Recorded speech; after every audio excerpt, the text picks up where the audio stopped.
প্রিয় ভাই বোনেরা, এই বিষয়ে যারা বিশেষজ্ঞ তারা পরিষ্কারভাবে বিভিন্নভাবে বলেছে যে আইডি এইভাবে হ্যাক হতে পারে না।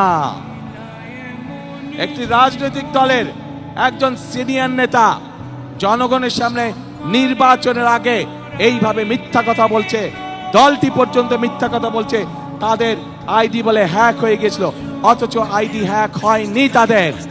কাজেই এরা নির্বাচনের আগে নিজেদের স্বার্থ সিদ্ধির জন্য মানুষের সামনে মিথ্যা কথা তুলে ধরছে, মিথ্যা কথা তারা বলছে। এদের একটাই পরিচয়, এরা মিথ্যাবাদী। এরা নিজেদের প্রয়োজনে নিজেদের স্বার্থেরা মিথ্যা কথা বলে। যারা মিথ্যা কথা বলে, হাজারো লক্ষ কোটি মানুষের সামনে যারা মিথ্যা কথা বলে, যারা বিশেষজ্ঞদের মুখের উপরে মিথ্যা কথা বলে, এরা আর যাই হোক এরা দেশ দরদি হতে পারে না।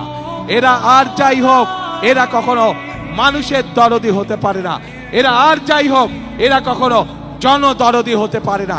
এদের দরদ শুধু এদের নিজেদের লক্ষ্যের জন্য, এদের দরদ শুধু এদের নিজেদের উদ্দেশ্যের জন্য। এবং সেই জন্যই প্রিয় ভাই বোনেরা, আমরা যেহেতু বিশ্বাস করি এই বিপুল অর্ধেক জনগোষ্ঠীকে পিছনে রেখে কোনোভাবেই দেশের উন্নয়ন করা সম্ভব নয়, সেজন্যই আমরা বলেছি ইনশাল্লাহ আপনাদের দয়া আল্লাহর রহমতে বিএনপি সরকার গঠন করলে বাংলাদেশের প্রত্যেকটি গৃহিণীর কাছে, প্রত্যেকটি মায়ের কাছে আমরা ফ্যামিলি কার্ড পৌঁছে দিব। যেই ফ্যামিলি কার্ডের মাধ্যমে আমরা দেশের নারী সমাজকে ধীরে ধীরে স্বাবলম্বী করে গড়ে তুলতে চাই, যাতে করে এই নারী সমাজ কারো প্রতি মুখাপেক্ষী হয়ে তা না থাকতে হয়, যাতে করে তারা নিজেদের পায়ে নিজেদের দাঁড়িয়ে যেতে পারে।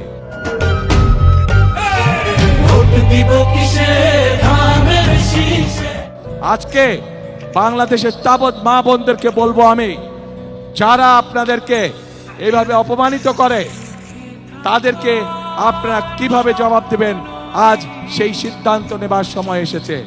প্রিয় ভাই বোনেরা, শুধু তাই নয়, চিন্তা করে দেখুন তাদের দলেও কিন্তু নারী কর্মী আছে। আজ তাদের দলের নারী কর্মীতে আমাদের প্রশ্ন, আপনারাও তো ঘর থেকে বের হয়ে দলের কাজে যাচ্ছেন, ঘর থেকে বের হয়ে যে নারী কাজে যায় তাকে আপনাদের নেতা কিসের সাথে তুলনা করেছে চিন্তা করে দেখুন। তাহলে আমাদের প্রশ্ন, ওই দলের যারা নারী সদস্য আছে তাহলে তাদের প্রকৃতি পরিচয় কি? তাদের নেতার বক্তব্য অনুযায়ী তাহলে তাদের প্রকৃতি পরিচয় কি? যেই দলের নেতা নিজের দলের নারী কর্মীদেরকে এইভাবে অপদস্থ অপমানিত করতে পারে, সেই দলের নেতা যদি সুযোগ পায় তাহলে বাংলাদেশের সাধারণ নারীদেরকে, সাধারণ মা বোনদেরকে তারা কিভাবে অপদস্থ অপমানিত করবে, যার অবশ্য উদাহরণ আমরা 1971 সালেই দেখেছিলাম। এই দেশের লক্ষ লক্ষ মা বোনদেরকে অসম্মানিত করেছিল এই দলটির পূর্বসূরি নেতৃবৃন্দ। কাজেই যাদের কাছে মানুষের কোনো মূল্যায়ন নেই, যাদের কাছে মানুষের কোনো আত্মসম্মান বোধ নেই, তাদের কাছে কখনো দেশ নিরাপদ হতে পারে না, তাদের কাছে কখনো দেশের মানুষ নিরাপদ হতে পারে না, নারী পুরুষ নির্বিশেষে।